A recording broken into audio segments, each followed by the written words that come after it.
Pues nada, muchas gracias, buenas tardes a todos. Yo también, antes de empezar, pues me gustaría agradecer a los organizadores la amabilidad que han tenido en invitarme a esta reunión, y además de un tema que, bueno, pues que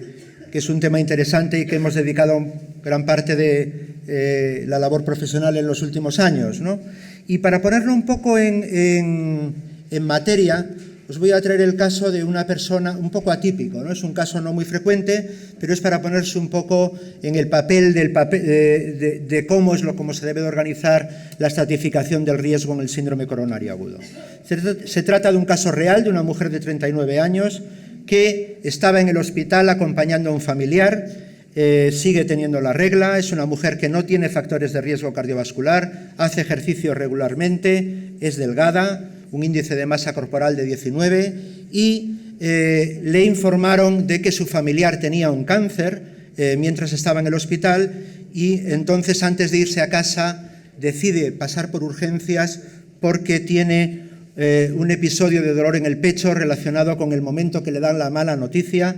Va a urgencias, en urgencias del hospital le toman la tensión, 110/75, 75 latidos por minuto, todo normal, y el médico que la ve la remite a su domicilio diciendo que, bueno, probablemente es una crisis de ansiedad en relación con la mala noticia que le habían dado.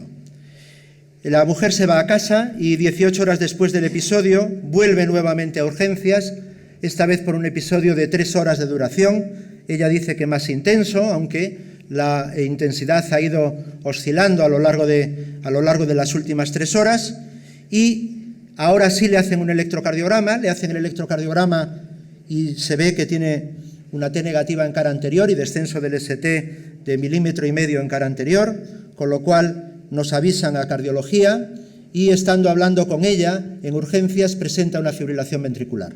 A la mujer se le realiza una reanimación cardiopulmonar e inmediatamente, bueno, pues después de salir se somete a un cateterismo cardíaco. No os puedo traer la película porque ha habido problemas, como utilizo Mac, con el paso de la película de Mac a PC, pero ella lo que tenía era una disección espontánea de la descendente anterior, que no se trató, tuvo una evolución normal dentro de la estancia en el hospital, y se fue de alta, se le hizo un control angiográfico y se había sellado la disección en la descendente anterior.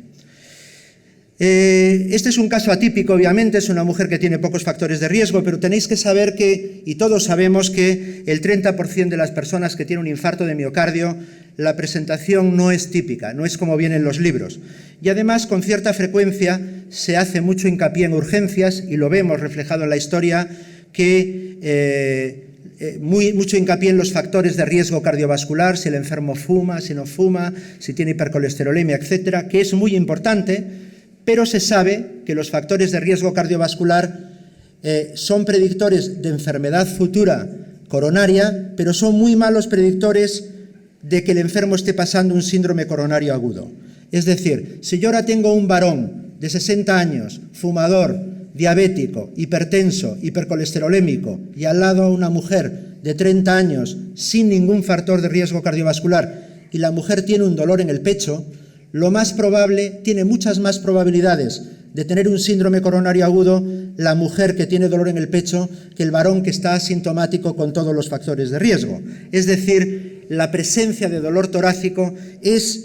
supera mucho más la predicción de estar sufriendo un síndrome coronario agudo que todos los factores de riesgo que tengas de tener una enfermedad coronaria en los próximos 10 años. Es decir, el factor más importante para un síndrome coronario agudo que lo esté sufriendo en el momento es la presencia de dolor torácico. Y hay un porcentaje de enfermos no despreciable que son dados de alta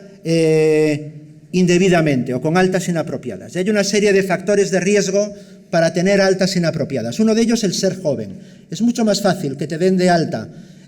sin hacerte las pruebas necesarias cuando eres una persona joven que cuando eres una persona anciana. A las mujeres le pasa mucho más que a los hombres el que se les someta a altas inapropiadas. También cuando no se hace el electrocardiograma, cuando había obligación de hacerlo, como el caso de la enferma que os he presentado. Y además, otro factor importante que puede desviar la atención del médico que atiende a la persona con síndrome coronario agudo o con sospecha de síndrome coronario agudo es cuando el síntoma predominante del enfermo no es el dolor torácico, sino que es otro síntoma acompañante, por ejemplo, la disnea o otro tipo de factores. Entonces, la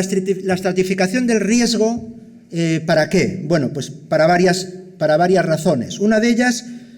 que es muy importante, es tener una información de cuál es el pronóstico del enfermo. De hecho, de los enfermos que van a urgencias con dolor torácico o con sospecha de síndrome coronario agudo, con una aproximación muy fácil, podemos discriminar entre enfermos que van a tener una mortalidad en torno al 0,4%,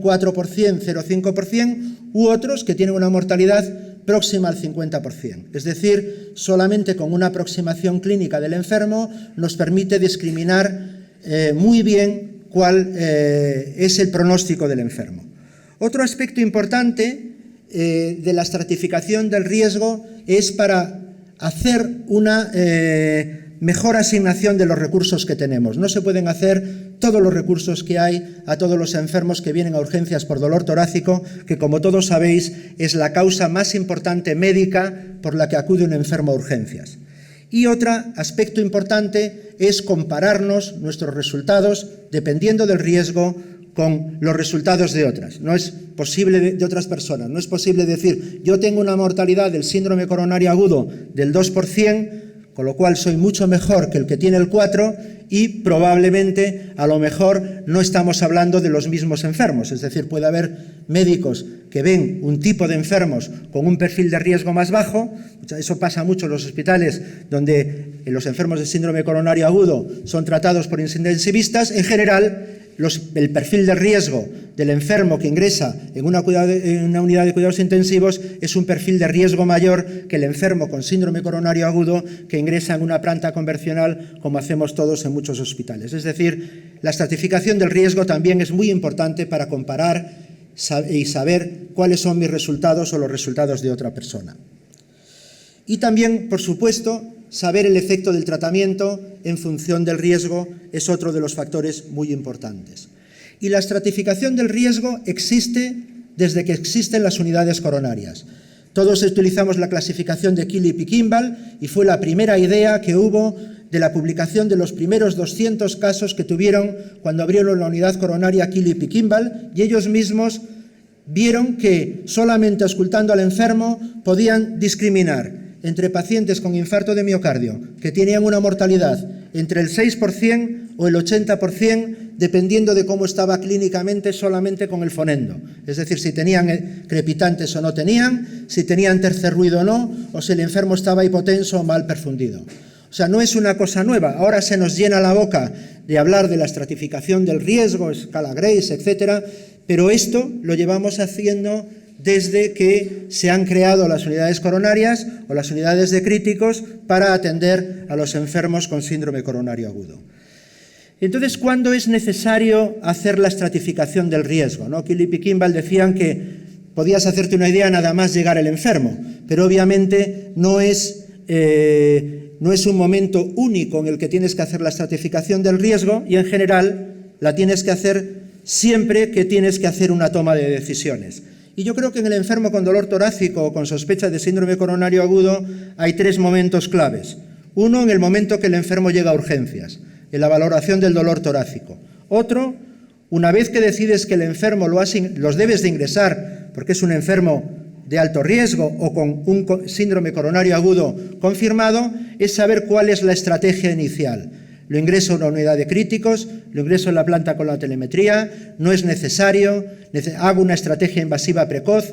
hago triple terapia antitrombótica, es decir, anticoagulantes y doble antiagregación. Una vez que has decidido que el enfermo debe de hospitalizar, es una aproximación del riesgo para saber cuál es la estrategia del manejo inicial, y otra, obviamente, en el momento que decides el alta del enfermo, ya sea porque ha llegado a urgencias o porque ha ingresado, si es necesario alguna estrategia nueva o queda algo pendiente para valorar el enfermo y analizar lo que va a pasar en el futuro. Y repasaré un poco por encima cuáles son las escalas que hay. Lo que se ha utilizado más o lo que hay más valoración es las escalas de estratificación del riesgo del enfermo con sospecha de síndrome coronario agudo. Como veis aquí he puesto algunas de ellas. Hay muchas. Estas son algunas de las que se han utilizado más en la literatura, incluido también el Apache o el SAPS, que utiliza más en las áreas de cuidados intensivos, pero quizá haga más hincapié en el PEPA, que es el que le tengo más cariño, porque es la primera escala de riesgo que hubo en síndrome coronario agudo sin elevación del ST, aunque he de reconocer que no tuvimos la habilidad de publicarla antes que la escala del TIMI, con lo cual tuvo un retraso, y la primera escala que hay es la escala del TIMI, pero publicada, aunque la comunicación nuestra fue un poco previa, fue 2 años antes, pero realmente es muy parecida y son parámetros clínicos de muy fácil obtención, como es la edad, la presencia de diabetes, la presencia de angina posinfarto, el número de episodios, si tiene insuficiencia cardíaca o si tiene elevación enzimática. Y solo con esto, que lo puedes ver en pocas horas, al llegar al enfermo, puedes discriminar entre enfermos que van a tener una mortalidad del 0,5%, es decir, el que no tiene ningún factor de riesgo, y en estos la mayoría de la mortalidad que hubo fue en relación con procedimientos invasivos, o enfermos que van a tener una mortalidad de 1 de cada 4. Es decir, es una escala sencilla,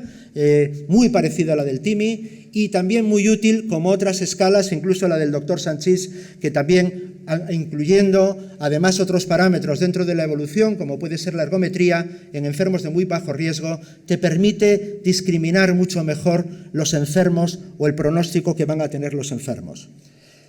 Desde luego, la escala más utilizada y probablemente la mejor, porque es la que valora cuantitativamente cada uno de los factores, es la escala Grace. El problema que tiene es que uno, para saber el riesgo Grace que tiene, es necesaria una calculadora. Está disponible en smartphone para Android y para iPhone, pero bueno, pues utiliza parámetros muy sencillos, son casi todos dependientes de la presentación, excepto la edad, pero son frecuencia cardíaca, tensión, si el enfermo ha tenido una parada cardíaca o no, alteraciones en el electrocardiograma, creatinina o enzimas, y se sabe que con este modelo de predicción eres capaz de predecir hasta el 90% de los eventos, es decir, queda un 10% de eventos que no eres capaces de predecir con esta escala. Pero, como podéis ver, a medida que va subiendo hay un punto de corte probablemente que es por encima de 140 puntos del score de Grace, donde la mortalidad o la tasa de eventos se dispara. Y este es el subgrupo de enfermos que consideramos enfermos de alto riesgo. Lo que sí es cierto es que este tipo de escalas vale cuando ya has decidido que el enfermo hospitalice, pero la primera aproximación del enfermo con dolor torácico, es decir, al llegar, es el electrocardiograma, y esto te permite discriminar enfermos que van a seguir lo que va a hablar el doctor Íñiguez, la estratificación del riesgo y el manejo del síndrome coronario agudo con elevación del ST, angioplastia primaria, etc. Es un tipo de enfermos donde no hay duda del manejo, solo con el electrocardiograma. Otro subgrupo de enfermos es el que claramente tiene alteraciones en el electrocardiograma, en el cual no hay duda que hay que ingresar. Habrá que aplicar una escala para saber cómo manejarlo, pero son enfermos que no tenemos dudas de ingresar. Y hay otro subgrupo de enfermos, que es la mayoría, representa el 80% de los enfermos que vienen a urgencias por dolor torácico, que son aquellos en los que el electrocardiograma es normal o no diagnóstico, y estos es necesario o imprescindible tenerlos unas horas en urgencias y utilizar determinación enzimática con troponinas, dependiendo de la que utilices, para el tiempo de estancia es diferente, pero con las de alta sensibilidad, probablemente con 3 horas en urgencias, con 2 troponinas seriadas, sea suficiente para hacerse una idea del manejo del enfermo. En cuanto al electro, que parece que es una cosa muy definitiva, esta es una diapositiva que me encanta presentar. De hecho, criticamos muchas veces cuando te llaman tarde de un enfermo que ha tenido un electrocardiograma y tú lo ves ya con todos los datos de las enzimas y criticas al residente que estaba en urgencias, que no te has fijado con el ST, etcétera. Pues veis que las alteraciones en el electrocardiograma no es una cosa del todo o nada. Estos son los datos del registro Grace, en el cual el electrocardiograma, hay una información de 8.000 electrocardiogramas, en los cuales el médico que lo vio informó lo que veía en el electrocardiograma, y una copia de ese electrocardiograma se mandaba a un laboratorio central a ver qué opinaban. Pues veis que la concordancia es casi mera coincidencia, solo concuerdan en el 60%, En el ascenso del ST a un bueno, el 60% concuerdan, pero en el síndrome coronario agudo sin elevación del ST, la mayoría de las veces no concuerdan. Es decir, hay descenso del ST que dice el médico que lo ve, que ve el descenso del ST, y en el laboratorio central también, solo en el 40% de los casos. Es decir, tampoco es una cosa tan definitiva lo del electrocardiograma. Es decir, es sugestiva, pero tampoco es para meterse con el pobre residente de primer año que ve el electrocardiograma luego cuando ya tienes los análisis de la troponina, etcétera, y la evolución del enfermo. Es importante también no solo la troponina, sino el hacer electrocardiogramas seriados a los enfermos. Esto es el dato de un médico que, como no, en vez de ir a urgencias, una médico, cuando estaba trabajando con el Gregorio Marañón, que en vez de ir a urgencias tuvo un dolor torácico operando y decidió ir directamente a la unidad coronaria. Ya estaba bien, hicimos el electrocardiograma, tenía una T negativa en 2,3 de AVF y le dijimos que se tenía que quedar o ir a urgencias, era la única posibilidad. Entonces ella dijo que no, que bueno, que quería que no, que no, le venía muy mal, ¿no? Como nos viene a todos, pero bueno, al final la convencimos, se tumbó en la cama y a la media hora más o menos tuvo un dolorcito. Dice, ay, parece que me vuelve otra vez. Este es el dolor que tuvo la enferma, se le dio una nitroglicerina sublingual, a los 5 minutos el electro parece el de otra persona, parece el de un alien realmente, test negativas en carga anterior, no tiene nada que ver ni con este ni con el otro, y a los 20 minutos el electro estaba exactamente igual como estaba antes. Es decir, hay una cosa muy importante que a veces se nos olvida y que nos cuesta cuando estamos en urgencias, no es solo el ver las enzimas o valorar al enfermo, sino el hacer 1 o 2 electrocardiogramas para tener una información de los cambios electrocardiográficos del enfermo y, sobre todo, siempre que el enfermo tiene dolor. Todos estos scores de riesgo que hemos visto han sido mejorados. Uno, como os he comentado, la mejora que proponían los del Grupo de Valencia con incorporar al score TIMI la ergometría, pero ha habido otros scores que, bueno, pues al score TIMI incluir también datos, por ejemplo, de la fracción de eyección, pues te permite aquilatar mucho más la predicción del riesgo. Es decir, no solo el número de si tiene o no tiene insuficiencia cardíaca, sino cada dato que tienes, o el de anatomía coronaria, o de la fracción de eyección, etcétera, pues añade más información a los enfermos que estás valorando qué es lo que hay que hacer. De hecho, pues este score, el CAMIR, pues tiene una capacidad de predicción pues todavía mayor que la predicción del score Grace. De todas formas, yo creo que tampoco hay que obsesionarse. La idea es tener en la cabeza uno de los scores que existen, algún tipo de predicción de riesgo tenemos que hacer para asignarlos de cursos. ¿Por qué? Porque el tratamiento es diferente, los resultados del tratamiento son diferentes dependiendo del riesgo que tenga el enfermo. Por ejemplo, aquí veis los resultados del estudio TIMI-11B que comparó enoxaparina frente a heparina en enfermos con síndrome coronario agudo sin elevación del ST. Y a medida que el score de riesgo era mayor, el beneficio de la enoxaparina era mejor. Y, sin embargo, en enfermos de bajo riesgo, pues no hay ningún beneficio de la enoxaparina frente a la heparina no fraccionada. Es decir, enfermos de bajo riesgo realmente podrías dar cualquiera de los dos tratamientos y, sin embargo, en enfermos de riesgo mayor, pues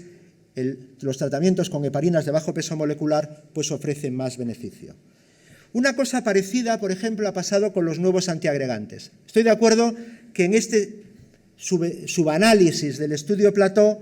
no hay una interacción estadística, pero si veis, por ejemplo, la comparación de ticagrelor versus clopidogrel en enfermos de muy bajo riesgo, pues parece que, bueno, pues cruza por lo menos uno y, sin embargo, el beneficio es mucho más llamativo,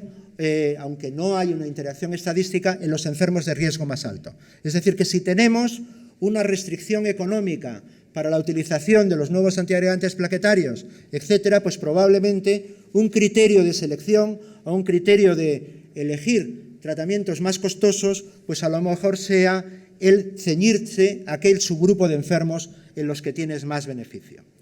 Hay otras, esto también se ha visto, por ejemplo, con la estrategia invasiva precoz o no, dividido los enfermos por el score TIMI. Este es el estudio Tactics TIMI 18, que valoró cateterismo rutinario versus cateterismo dirigido en los enfermos con síndrome coronario agudo sin elevación del ST, y aunque todos los enfermos tenían un score TIMI 1 o más, si veis, el cateterismo no representa, rutinario, no representa ningún beneficio en aquellos enfermos que tienen un score de riesgo TIMI bajo, y sin embargo es muy significativo en aquellos enfermos que tienen un score TIMI alto. A mí siempre me ha resultado difícil creer que como una estrategia diferente va a tener impacto dependiendo de la edad que tengas, ¿no? Ya sabéis que uno de los factores más importantes para predecir el riesgo es la edad, y cómo un fármaco o una estrategia invasiva va a determinar por la edad que seas más invasivo o menos invasivo. Bueno, pues existen datos al respecto, y uno de ellos es del mismo estudio que os he dicho, del TACTICS. De hecho, si dividimos a los enfermos por edad, veis que a medida que el enfermo va siendo mayor, es más beneficioso o produce más impacto sobre el pronóstico una estrategia invasiva. Probablemente sea por la constitución de la placa de ateroma. Los enfermos más jóvenes tienen más trombo y menos placa, y los enfermos ancianos tienen más placa y menos trombo, y probablemente eso con el tratamiento farmacológico tenga menos efectividad y sin embargo tenga más impacto un tratamiento invasivo. Pero también se ha demostrado con uno de los elementos más importantes del riesgo, como es el de la edad. Otro aspecto importante es después del alta. Ya le he hecho todo al enfermo y parece que se ha solucionado todo. Bueno, pues no. Veis que estos son datos del GRACE, veis la mortalidad a los 6 meses de los enfermos con síndrome coronario agudo, pero si contamos los enfermos después del alta, después de las 2 semanas, veis que sigue habiendo eventos, y en general los eventos suceden más en el enfermo con síndrome coronario agudo sin elevación del ST que con elevación del ST después del alta. Aquí las guías recomiendan, y yo estoy de acuerdo con ellas, por una vez, que probablemente antes del alta todos los enfermos deben de tener un estudio con eco para saber la función ventricular, y es posible que la ergometría sea útil, sobre todo en aquellos enfermos en los que tienes dudas de si revascularizar o no alguna otra de las lesiones no relacionadas con el infarto, pero lo que sí es cierto es que, por ejemplo, la utilización de antialdosterónicos en enfermos con fracción de eyección baja tiene impacto sobre el pronóstico, reduce la mortalidad, reduce la rehospitalización y reduce la muerte súbita, con lo cual es una estrategia que debes de contemplar si no la has utilizado ya en la fase aguda, por lo menos antes del alta. Y el enfermo que tiene fracción de eyección baja, tienes que contemplar también en la estratificación del riesgo si va a ser un candidato o no a recibir un desfibrilador después de pasado 1 o 2 meses. Aquí veis los resultados del MADIT, enfermos revascularizados o tratados después de un infarto después de 4 semanas del infarto con fracción de eyección baja, en el cual desfibrilador implantable rutinario tiene un impacto sobre el pronóstico, y esto, sin embargo, no se ha demostrado si implantas el desfibrilador en la fase aguda del infarto. Se han hecho 2 estudios, enfermos que se van de alta con fracción de eyección baja, el implantarles directamente un desfibrilador no tiene ningún impacto sobre el pronóstico, sí reduce la muerte súbita, pero aumenta la muerte por insuficiencia cardíaca y tiene más descargas inapropiadas, con lo cual probablemente el enfermo hoy en día, que la mayoría van a ser revascularizados percutáneamente, se debe de valorar nuevamente el eco transcurrido por lo menos 1 o 2 meses después del alta para ver si el enfermo necesita o no un desfibrilador. Yo creo que en resumen se puede decir, no voy a decir cuál, pero algún tipo de estratificación es necesario en los enfermos con síndrome coronario agudo o sospecha de, sobre todo cuando tienes que tomar una decisión, lo ingreso o no, le hago cateterismo o no, utilizo algún fármaco especial o no. Son especialmente útiles en terapias que conllevan riesgos. Yo creo que los útiles son los que utilizan parámetros sencillos y que los puedes hacer a la cabecera del enfermo, y es necesario acostumbrarse para poder comparar los resultados y reflejarlo en el informe de alta. Y nada, muchas gracias por vuestra atención.